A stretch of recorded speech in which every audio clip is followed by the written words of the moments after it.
Hello बच्चों, कैसे हैं आप लोग। आई होप आप सभी अच्छे होंगे, घर पे होंगे और सेफ होंगे। तो आज के इस वीडियो लेक्चर में हम पढ़ने वाले हैं इलेक्ट्रोस्टैटिक पोटेंशियल एंड कैपेसिटेंस का लेक्चर नंबर 6। तो इससे प्रीवियस लेक्चर में हमने पढ़ा था डाइलेक्ट्रिक्स के बारे में, डाइलेक्ट्रिक्स कितने टाइप के होते हैं और डाइलेक्ट्रिक कहाँ कहाँ हम इसको यूज़ कर सकते हैं। ठीक है, तो अगर आपने वो प्रीवियस वीडियो नहीं देखी है तो आपके मोबाइल स्क्रीन के कोने पे आई आइकन का एक बटन दिख रहा होगा आपको, तो उस पर क्लिक कीजिए तो वहाँ से आप हमारी प्रीवियस वीडियो को देख सकते हैं। ठीक है, तो आज के इस वीडियो में हम पढ़ने वाले हैं कैपेसिटर के बारे में, कॉन्सेप्ट ऑफ कैपेसिटेंस पढ़ेंगे हम, फिर पढ़ेंगे हम capacity of an isolated conductor और फिर हम पढ़ेंगे energy store in a charge capacitor. तो चलिए बच्चों वीडियो को स्टार्ट करते हैं ज़्यादा लेट ना करते हुए। और yes, my self Basant Kumar and you are watching my YouTube channel physics की पाठशाला।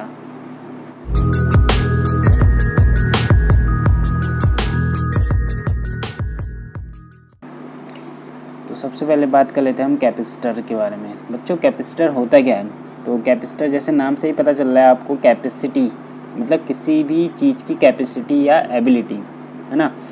तो कैपेसिटर मैं बता दूं बच्चों कि एक ये इलेक्ट्रिकल डिवाइस होती है, एक डिवाइस है जो किसी चीज़ को स्टोर करती है, मतलब किसी चीज़ मतलब इलेक्ट्रिकल एनर्जी को स्टोर करती है। ठीक है, कैपेसिटर एक ऐसी डिवाइस है जो इलेक्ट्रिकल एनर्जी को क्या करती है, स्टोर करती है। कोई भी अगर मटेरियल आप लो, अगर उसकी कैपेसिटी या हम उसकी एबिलिटी की बात करते हैं तो हम उसके स्टोरेज पे डिपेंड करते हैं कि वो उसकी भाई कैपेसिटी कितनी है या उसकी एबिलिटी कितनी है। अगर आप इस फिगर को देख रहे होंगे, आपको 2 पानी के डब्बे दिख रहे हैं। ठीक है, एक छोटा एक बड़ा है, मान लो छोटा वाला 3 लीटर का और बड़ा वाला आपका 5 लीटर का है। ठीक है, तो छोटे वाले डब्बे की जो कैपेसिटी है उसमें 3 लीटर पानी आ रहा है और जो बड़ा वाला डब्बा है उसमें कितना लीटर पानी आएगा, 5 लीटर।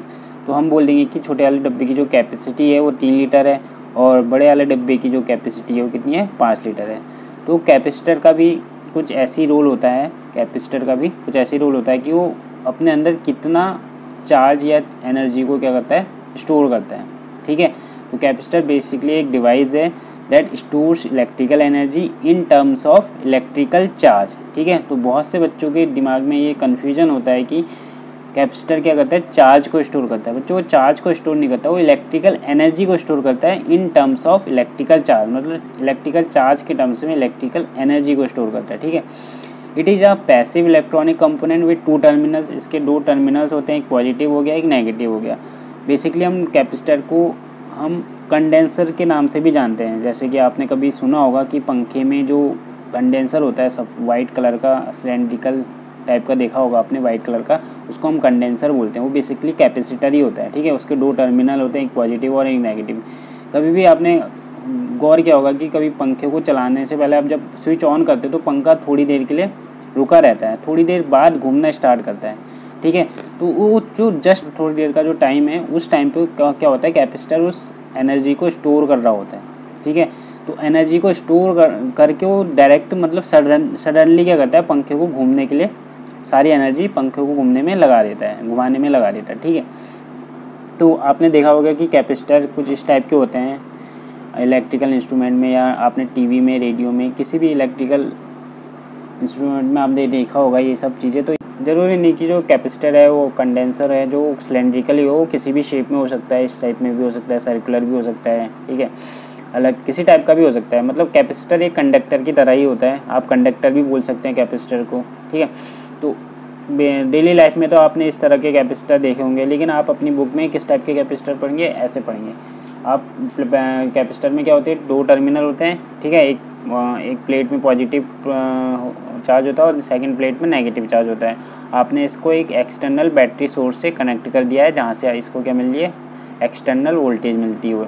ठीक है, तो इस वोल्टेज से आप क्या करेंगे, अगर पॉजिटिव टर्मिनल से आपने बैटरी के एक प्लेट को कनेक्ट किया तो वो जो प्लेट है वो पॉजिटिव चार्ज हो जाएगी, और सेकंड जो नेगेटिव टर्मिनल से आपने कनेक्ट किया वो प्लेट क्या हो जाएगी, नेगेटिवली चार्ज हो जाएगी। ठीक है, तो basically the most basic construction of a capacitor consist of 2 parallel conductors separated by a dielectric material. उसके बीच में या तो डाइलेक्ट्रिक मटेरियल होगा या एयर भी हो सकता है कुछ। ठीक है, when we connect a voltage source across the capacitor, the conductor the conductor capacitor plate attach to the positive terminal. अगर हमने इसको पॉजिटिव टर्मिनल से जोड़ा है तो ये जो प्लेट आपकी पॉजिटिवली चार्ज हो जाएगी, अगर नेगेटिव टर्मिनल से जोड़ा है तो वाली प्लेट आपकी क्या हो जाएगी, नेगेटिवली चार्ज हो जाएगी। ठीक है, तो बेसिकली कैपेसिटर में क्या होते हैं, दो टर्मिनल होते हैं, एक पे आपका पॉजिटिव चार्ज दिया जाता है, एक पे पॉजिटिव चार्ज स्टोर होता है, दूसरे पे नेगेटिव चार्ज स्टोर होता है। ठीक है, तो जैसे ये चार्ज को अपने ऊपर स्टोर करता है तो इसके अक्रॉस क्या होने लगता है, वोल्टेज जनरेट होने लगता है। ठीक है, वो अब हम कैपेसिटेंस में बात करते हैं उसकी। तो कुछ कैपेसिटर्स आपके इस टाइप के होते हैं, ये जो उसके सिंबल है, आप अगर इस टाइप ये सिंबल होता है कैपेसिटर का, अगर आपको इस तरह का सिंबल दिख जाता है अपनी बुक में कहीं भी दिखा होगा, वो क्या होता है, कैपेसिटर का सिंबल होता है। इस टाइप का जो कैपेसिटर होता है वो पोलराइज्ड कैपेसिटर होगा, और इस टाइप का जो कैपेसिटर होगा वो आपका होगा वेरिएबल कैपेसिटर। ठीक है, तो बात करते हैं हम कैपेसिटेंस की। कैपेसिटेंस क्या होता है बच्चों, capacitance the quality of charge accumulated in the capacitor for developing a particular voltage across the capacitor is referred to as the charge holding capacity of the capacitor. ठीक है, तो जब जो कैपेसिटर की जो प्लेट है वो क्या कर रही है, कैपेसिटर चार्ज को स्टोर कर रही है, तो उसके अक्रॉस क्या हो जा रहा है, वोल्टेज डेवलप हो जा रहा है।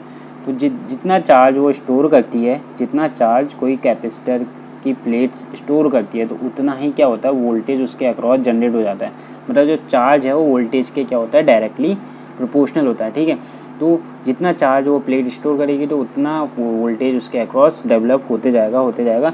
तो बेसिकली जो चार्ज है वो डायरेक्टली प्रोपोर्शनल होती है किसके, पोटेंशियल के। ठीक है, तो यहाँ पे आप फिगर में देख रहे होंगे कि अगर आपने इसको चार्ज दिया, इस पर पॉजिटिव चार्ज है, इस पर नेगेटिव चार्ज है, तो जितना चार्ज आप इसको देते जाएंगे तो उतना ही इसके अक्रॉस क्या होते जाएगा, वोल्टेज क्या होते जाएगा, डेवलप होते जाएगा। तो बेसिकली जो चार्ज है वो डायरेक्टली प्रोपोर्शनल हो जाएगा वोल्टेज के। Hence the direct relationship between the charge and voltage of a capacitor. ठीक है, अब इसमें क्या हो जाएगा, क्यों अगर प्रोपोर्शनल का साइन आप हटाएंगे तो एक कांस्टेंट आएगा सी, जिसे आप कहते हैं कैपेसिटेंस। ठीक है, C is the constant of proportionality and this is capacitance. C क्या हो गया आपका, कैपेसिटेंस। तो यहाँ से सी की जो वैल्यू आएगी आपकी Q/V।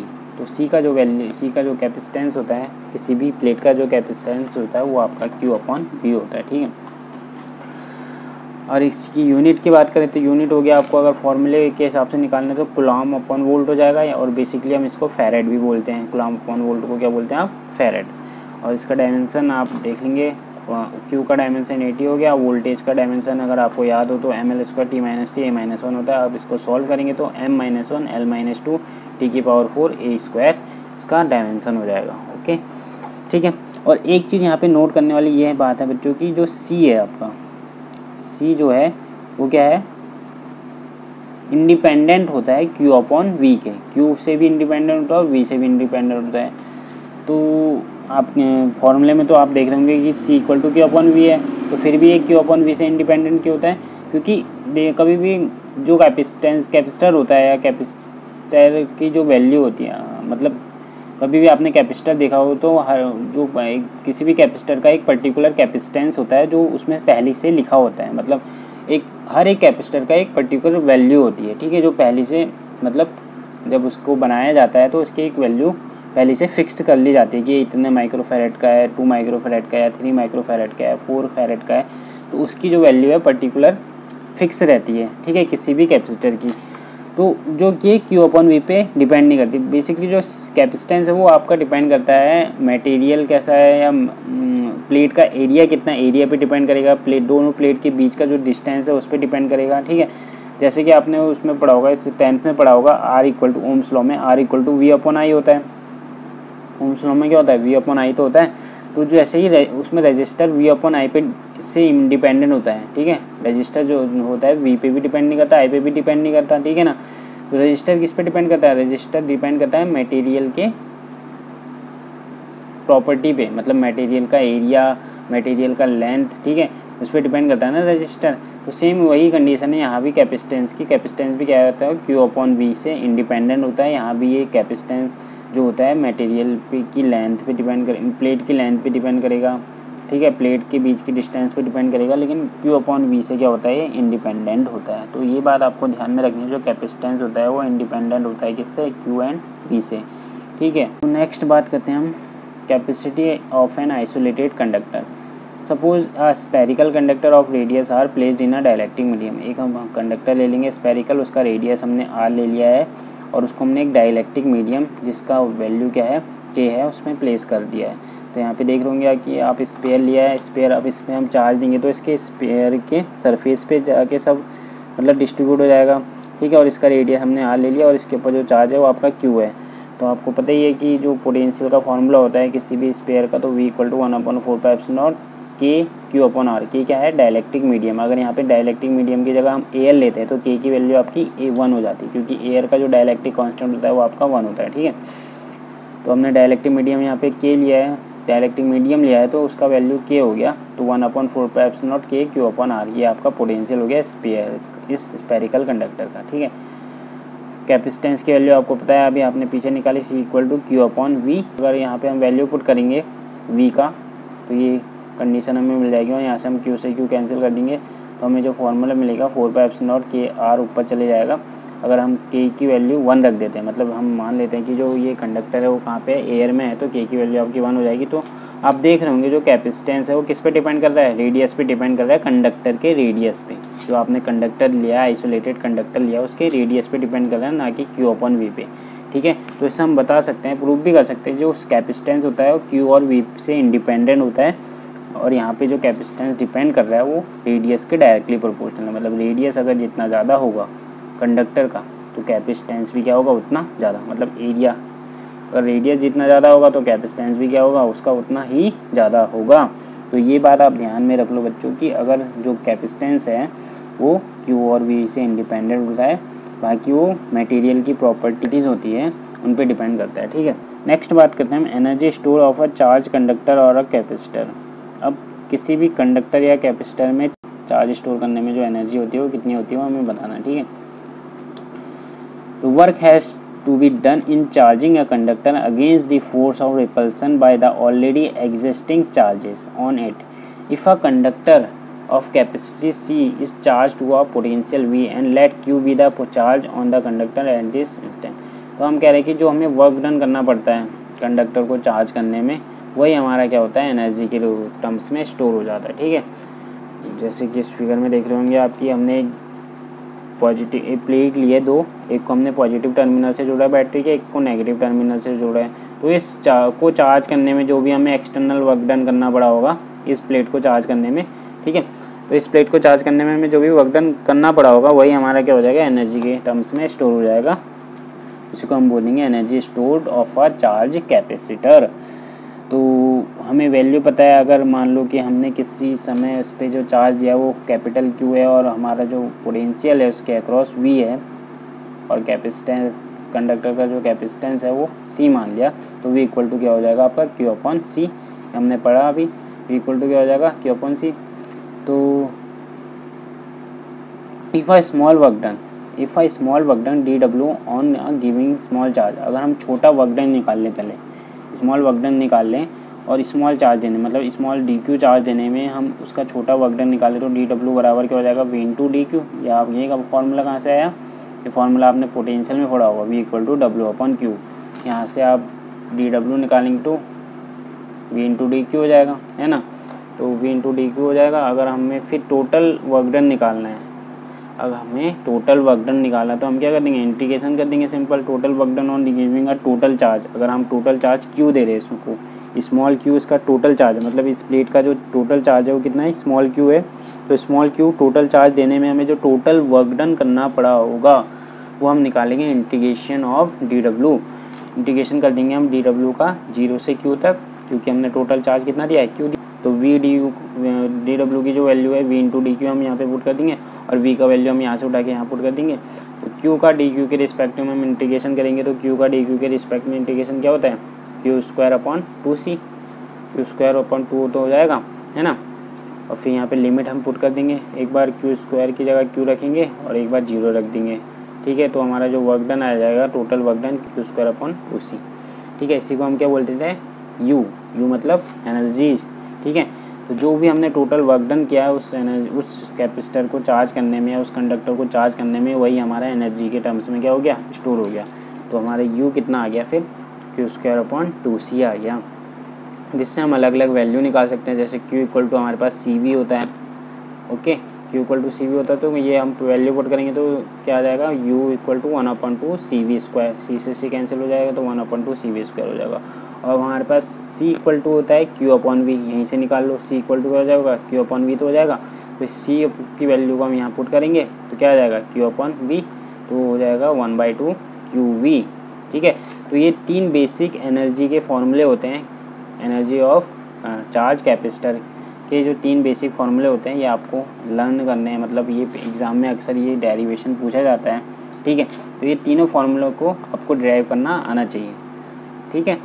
इसका एक और मेथड है ग्राफिकल मेथड। अगर कोई बच्चों को मैथमेटिकल मेथड से समझ में नहीं आ रहा है कि एनर्जी स्टोर किसी भी कैपेसिटर का कैसे निकालते हैं, बेसिकली जो बायो के बच्चे होते हैं, जिन्होंने बायो ली होती है, उनको इंटीग्रेशन डिफरेंशिएशन में थोड़ी प्रॉब्लम होती है, तो वो ग्राफिकल मेथड का यूज़ कर सकते हैं। तो ये ज़्यादा टफ नहीं है, बहुत ईजी मेथड है। इसमें क्या होता है, हमें पता है कि V इक्वल टू Q/C है, ठीक है, और V प्रोपोर्शनल टू Q होता है। हमने सबसे पहले पढ़ा कि जो चार्ज हम दे रहे हैं कंडक्टर को या कैपेसिटर को, जो चार्ज स्टोर कर रहा है वो उसके अक्रॉस वोल्टेज डेवलप हो रहा था। तो जितना चार्ज हम उसको दे रहे थे उतना ही वोल्टेज उसके अक्रॉस डेवलप हो रहा था।